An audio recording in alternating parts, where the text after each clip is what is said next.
China says we want the island of Taiwan where 90% of the AI data center chips are being built right now. What the heck does that mean for the stock market? What does that mean for your portfolio?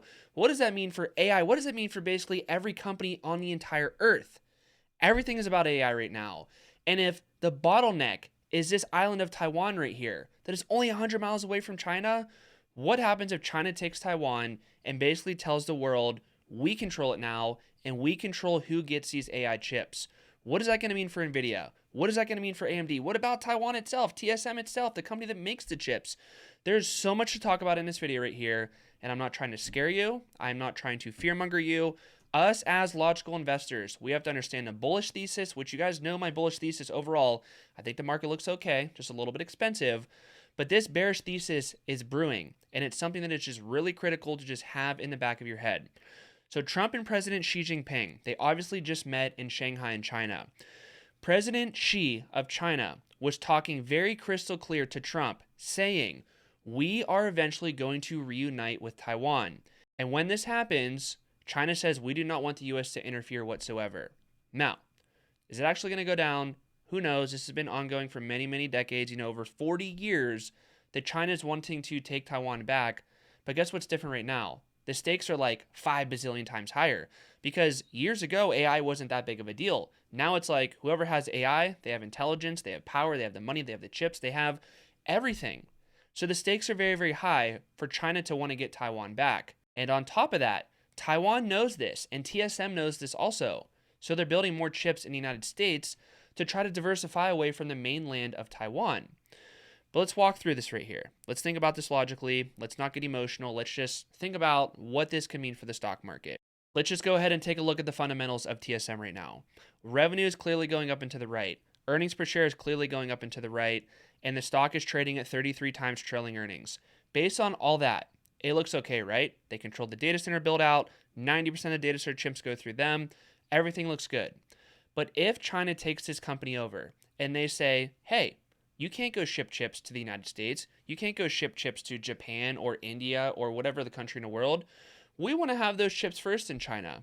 And what that's going to do is that's going to crush the revenue of this company and the earnings per share and the profits. And the whole AI sector is just going to essentially collapse. So stocks like this could potentially collapse 50%, if not more, if China just says, hey, it's our company, we're going to nationalize it. There's no more public way to buy this company anymore.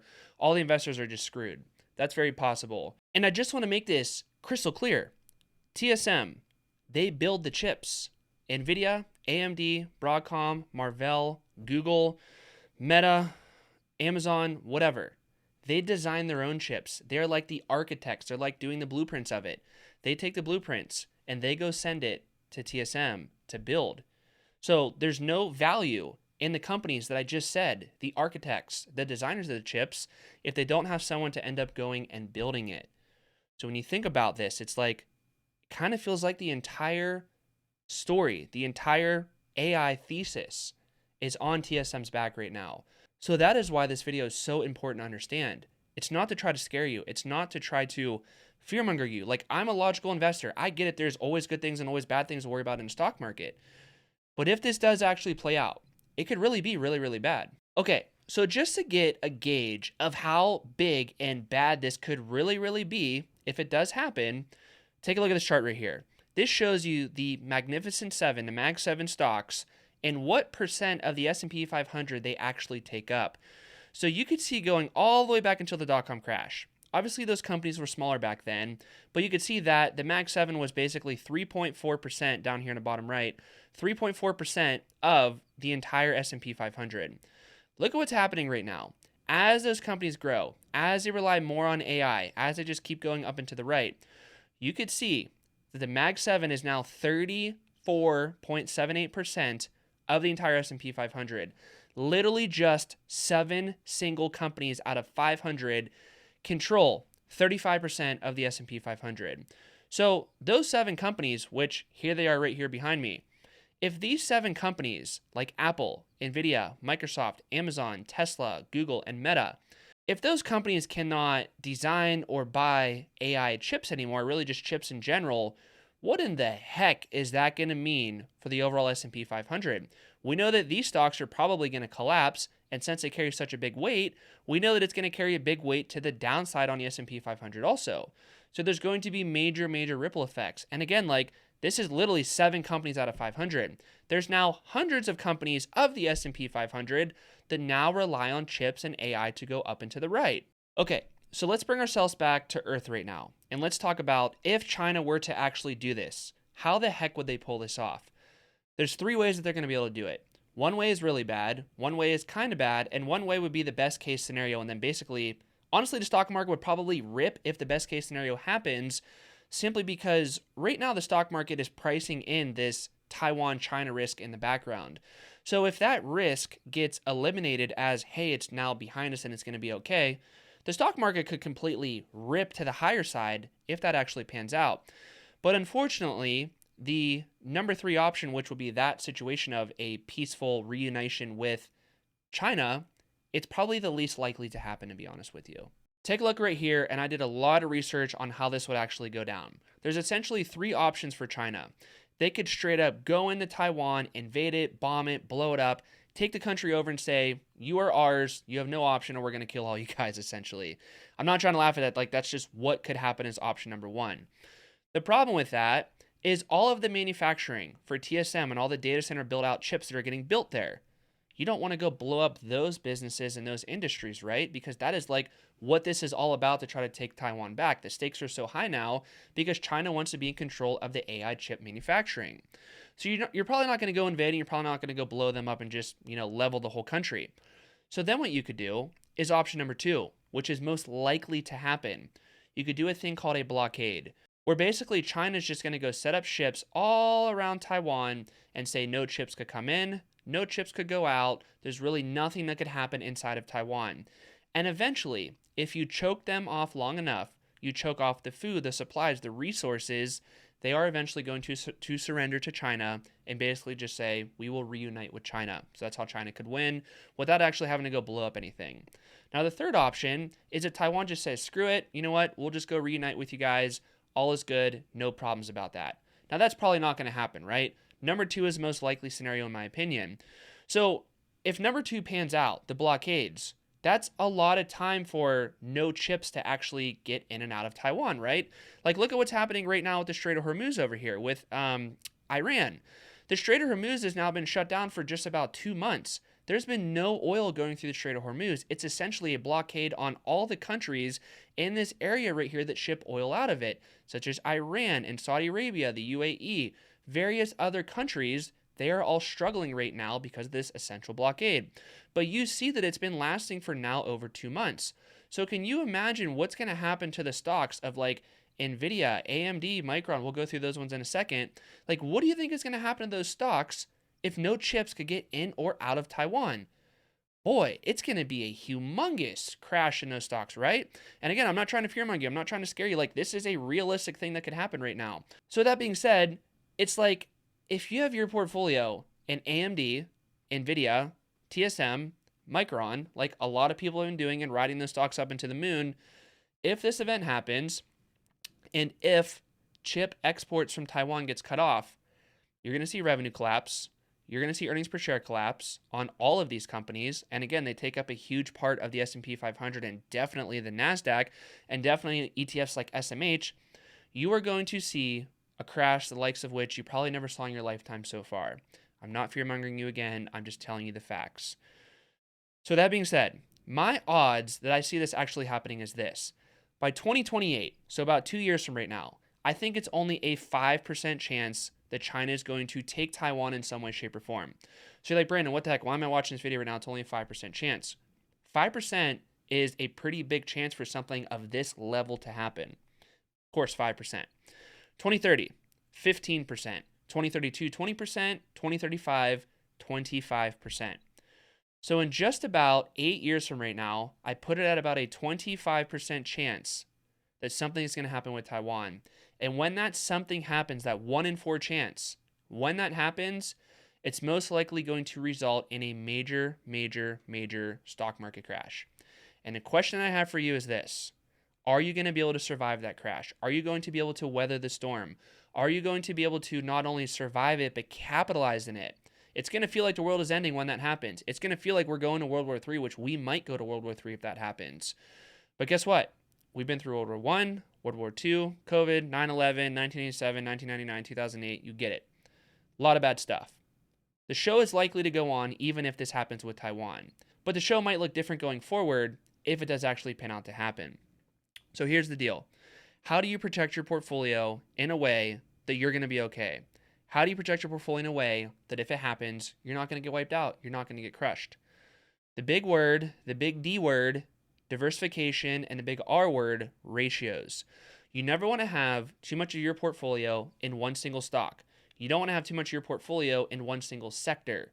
You also want to have your ratios in check.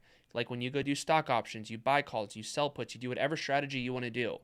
You never want to have too many eggs in one basket, because in the world of investing, you only have to get rich one time. Just one time you got to make your first $1 million or $2 million, whatever you want to get to. But in that time frame, this goes back to 1999 right here. In that time frame, all it takes is one crash to wipe you out and smoke you. And if we just go look in the last 26 years, we saw a 50% crash right here for the dot-com crash. We saw a 50% crash right here for what happened in 2008 with the housing market crash. We saw a 35% crash right here simply because interest rates went up and inflation got a little bit out of control. We saw a 20% right here for tariffs, another 15% right here for the Iran thing, and the market just sent to Pluto. So it's like, hey, the market's probably eventually going to take a breather, but you get it.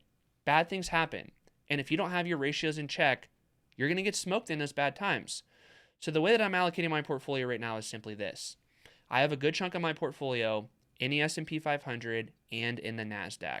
I do have some single stocks. I do have some options. I do have some bonds right now.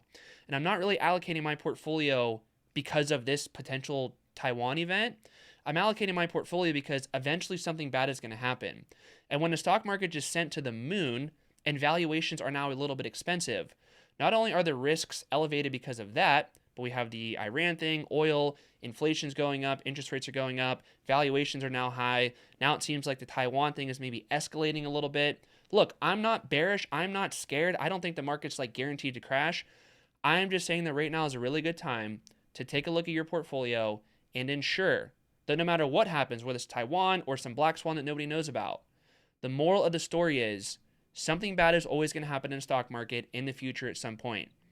Are you going to be the person that gets clobbered by it, has to restart at zero and go work a day job till you die? Or are you going to be the person that is going to ride the roller coaster through it? You're going to see a lot of red probably when it happens and if it happens. But whoever stayed on a roller coaster of train America, train NASDAQ, train S&P 500, train buying a good company for less than what it's worth, you have been fine in America. But if your ratios are out of control, if you get a margin call, if you go do too many options, if you go have too much of your portfolio in one single stock, you might fall off the train and never get back on it. And you don't want to miss out on the massive returns that are likely to come in the stock market for the coming decade after decade after decade. Now, if we go take a look at my bull bear scale really quick, you could see that this goes back until the end of 2025. I recently started doing this, but the trend is very clear. I was more neutral / less bullish back here because the market was sending to the moon and valuations were a little bit hot. And I don't go back and change these numbers based on what the market does. These are the numbers. I never change them. It is what it is. We all know that the market going forward from this part right here, obviously take a look at a 1-year chart right here. The market basically did nothing at the time that this was October 30th of 2025.